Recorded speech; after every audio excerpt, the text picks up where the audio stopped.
Carrots can be a troubling crop to grow, but with a few tips, you can have success. It's time for this week's Michigan Garden Moment. This Michigan Garden Moment is brought to you by migardener.com. With over 450 varieties of heirloom and organic flowers, vegetables, and herb seeds, all for 99 cents a pack. Find out more at migardener.com. Carrots are very tiny seeds and require a small amount of soil to be placed on top of them. In return, that soil dries out very quickly and takes moisture away from the seed, which is needed to germinate, and your germination rate is very low. To increase the germination rate by 80%, do the following. Plant your seeds in good, loose, loomy soil, whether that is in the traditional ground, in a raised bed, in a container, in a grow bag.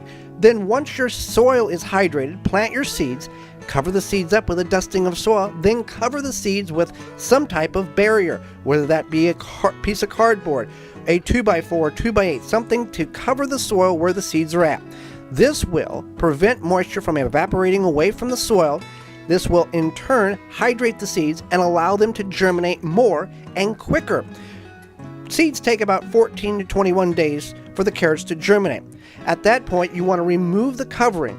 See if you can see the small germination seeds. If you can, remove the cardboard or board and allow the sun and nature to take its course.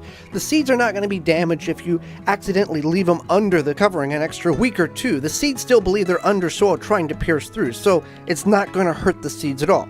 Remove the cardboard or the board and let nature take its course. You will be amazed of how many more carrots you will get by planting them in this way.